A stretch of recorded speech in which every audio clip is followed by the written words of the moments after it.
It was a summer night, and the sky was clear except for a few sparse clouds lazily drifting by. 5 friends, Anna, Lucas, João, Clara, and Pedro, decided it was the perfect time for an adventure. They had heard about an abandoned hospital on the outskirts of town, a place full of mysterious stories and urban legends. With their flashlights and backpacks, they set off to discover what lay hidden in the shadows of the old building. When they arrived at the hospital, they were struck by its state of decay. The windows were broken, the doors rusty, and vegetation was taking over the exterior walls.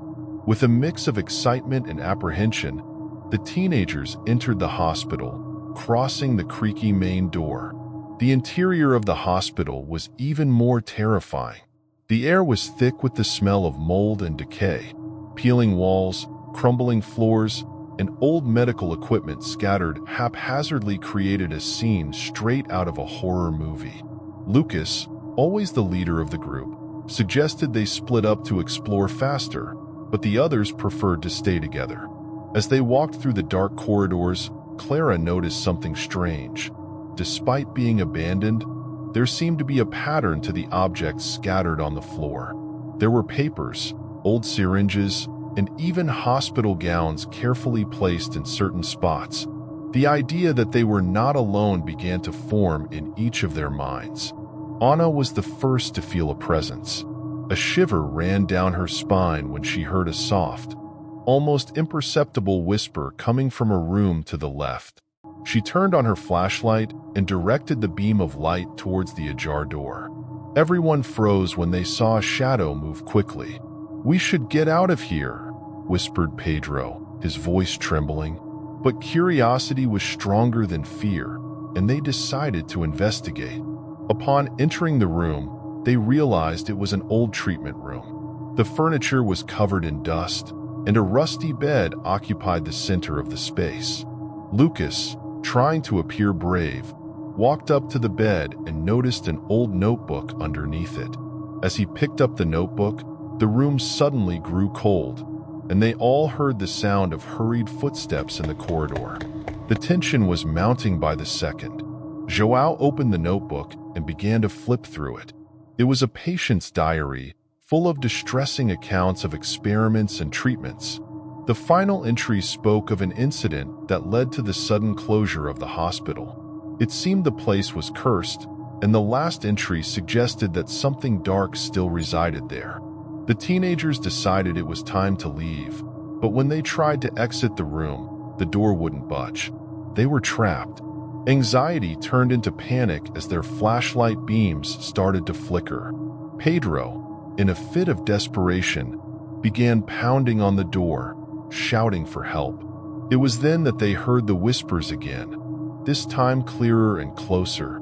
Anna, with tears in her eyes, pleaded for everyone to stay calm. Clara, trying to maintain her sanity, suggested they try to open the window. To their relief, they managed to force the window open and, one by one, climbed out of the room. But the hospital seemed to have transformed into a maze. Every corridor they took led them back to the starting point. Finally, after an hour of frustrated attempts, they found a staircase leading to the basement. Lucas, still holding the notebook, read a final passage that indicated the basement had a secret exit. They descended the stairs, fear growing with every step. The basement was darker and damper than the rest of the hospital. It felt like something was watching them. Following the diary's instructions, they found a door hidden behind a cabinet. Opening it, they felt a momentary relief upon seeing the exit. They ran out of the hospital, hearts pounding. When they were finally at a safe distance, they stopped to catch their breath. The abandoned hospital looked even more sinister in the moonlight. Pedro, still holding his trembling flashlight, said, "We're never coming back here." Everyone silently agreed, knowing that experience would be forever etched in their memories. And as they walked away, Anna swore she saw a dark figure waving at them from the hospital window, like a sinister farewell. The days following their visit to the hospital were difficult for the group. Nightmares haunted their nights, and during the day, the feeling of being watched never left them. They decided to meet again to talk about what they had experienced and try to understand what had happened. Gathered at Lucas's house, they began to discuss the events of that night. The diary Lucas had taken was still with him, and Anna suggested they read it more carefully, looking for clues that might explain what they had found. The diary belonged to a patient named Marcelo, admitted to the hospital in the 1960s. His accounts were detailed and disturbing. Marcelo described secret medical experiments, painful treatments, and visions of shadowy figures that came at night. The final entry was the most unsettling. "Today, I heard the whispers again. They say the hospital needs more souls. I fear something terrible will happen. We need to go back," said Joao, breaking the silence that followed the reading. "We need to uncover the truth and maybe find a way to end this." Reluctant but determined, the 5 friends prepared for another visit to the hospital. This time, they brought more flashlights, cameras, and even some protective amulets they had obtained from a woman known for her mystical abilities. Upon arriving at the hospital, the sense of unease was even stronger. They entered again, this time more prepared. Every step echoed through the empty corridors, and the sound of their breathing was the only noise breaking the oppressive silence. They headed directly to the basement, where they had found the secret door. Behind it, they discovered a room they had not seen before, filled with old documents, photos, and medical equipment. Clara found a report detailing the experiments conducted there, revealing that many patients never left the hospital. They were kept in a state of torment, their souls trapped in the place.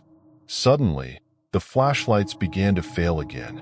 The air grew cold, and the whispers returned, louder and more insistent.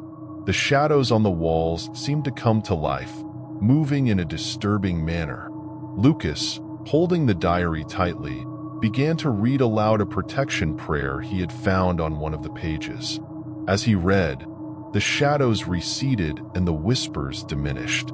A figure appeared before them, transparent and trembling. It was Marcelo. He whispered his thanks and, with a sad smile, indicated a secret passage that led out of the hospital. The friends ran, following the ethereal figure to the exit. When they were finally outside, the hospital seemed less threatening, almost as if it had been exorcised of its malevolence. Marcelo waved one last time before disappearing, freed from his spiritual prison. The group, exhausted but relieved, knew they would never forget what they had experienced. They decided not to tell anyone about the darker details, keeping the experience a secret among themselves. And as they walked home, they vowed never to meddle with the unknown again. Despite their promise to never meddle with the unknown again, the memories of that night at the abandoned hospital continued to haunt the friends. Nightmares persisted, and the feeling of being watched never fully left them. Anna, the most sensitive of the group, began having daytime visions, flashes of shadows that vanished as quickly as they appeared. One day, while revisiting the diary, Clara found a note she hadn't noticed before. It was a hastily written warning. The curse does not end with the escape.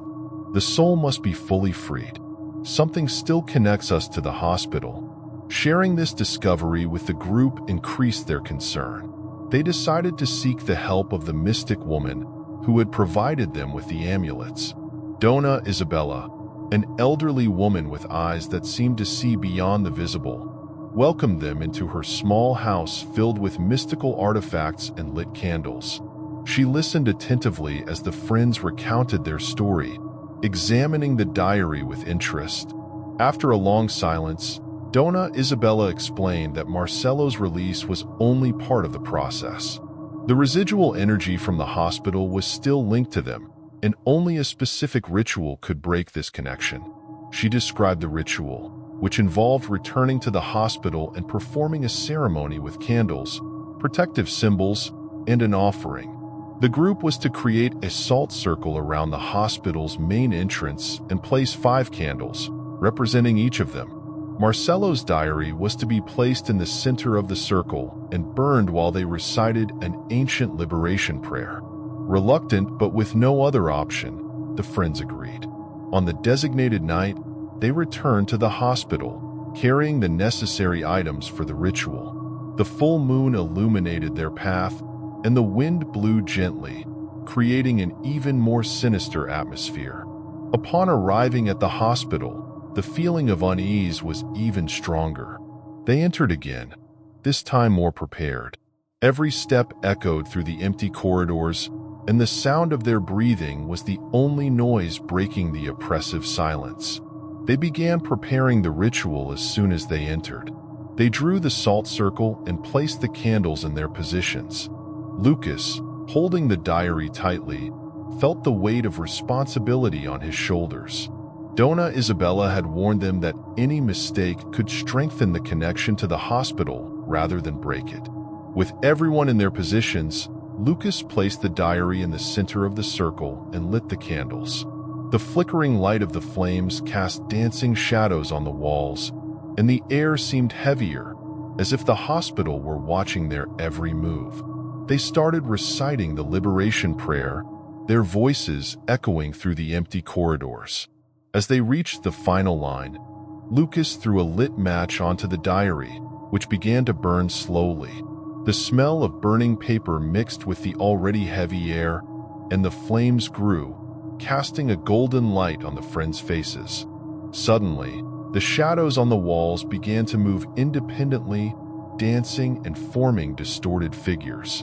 The whispers returned, louder and more insistent, and the hospital seemed to tremble around them. Anna, sensing Marcello's presence, closed her eyes and focused, trying to communicate with the spirit.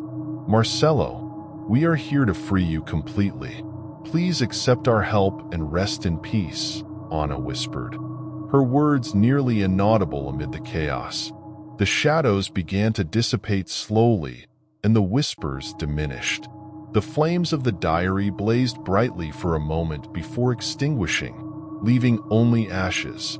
An ethereal figure appeared again, clearer and more serene. Marcello smiled at them, murmured a final thank you, and disappeared, this time for good. The hospital, now silent, seemed calmer, as if a malevolent presence had finally departed. The friends sighed with relief, feeling that the weight they had carried had been lifted. The friends left the abandoned hospital for the last time, feeling relieved but exhausted. They returned to the city in silence, each processing the experience in their own way. The sense of freedom was palpable, but there was also a new respect for the unknown.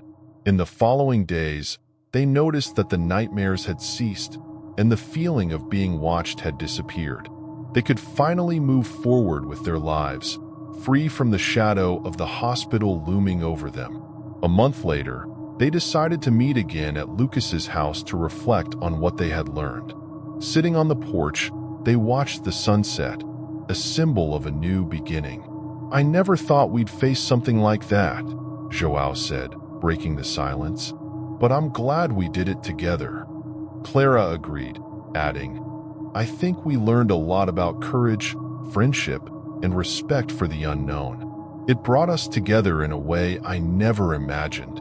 Pedro, always the most practical of the group, smiled and said, "And I think we all agree that we'll never get involved in something like that again." Everyone laughed, feeling the lightness of the joke, but also recognizing the truth in it. They had faced something extraordinary, and while they had overcome the challenge, they knew it was not something to be taken lightly. Anna, looking at the horizon, murmured, "I hope Marcello is at peace now, and that all the others who suffered in that hospital are too." The group fell silent for a moment, offering a quiet thought for the souls they had helped to free. They felt grateful for having made a difference, even if it was a small one. Months later, the friends' lives returned to normal, but with a new sense of purpose. Each found ways to channel the experience into something positive. Lucas began studying history, interested in discovering and preserving forgotten stories. Clara decided to pursue a career in mental health, determined to help those who suffer in silence. Pedro, ever practical, started working in security technology, wanting to ensure that places like the abandoned hospital would never be forgotten or neglected. Anna, with her sensitivity and empathy, found a new purpose in helping lost spirits, studying mediums and spiritual practices with the help of Dona Isabella. João, inspired by the challenge they had faced together, decided to become a firefighter, dedicated to saving lives and confronting the unknown with courage. Despite following different paths, their friendship remained strong. They knew they would always have each other, no matter what the future held. And though they would never return to the abandoned hospital, they carried with them the lessons learned and the strength they discovered within themselves. And so, the five friends moved forward with their lives, each on their own journey but forever connected by the experience they shared. The abandoned hospital, now silent and forgotten, continued to serve as a reminder of the shadows that can be faced and the light that can be found, even in the darkest places.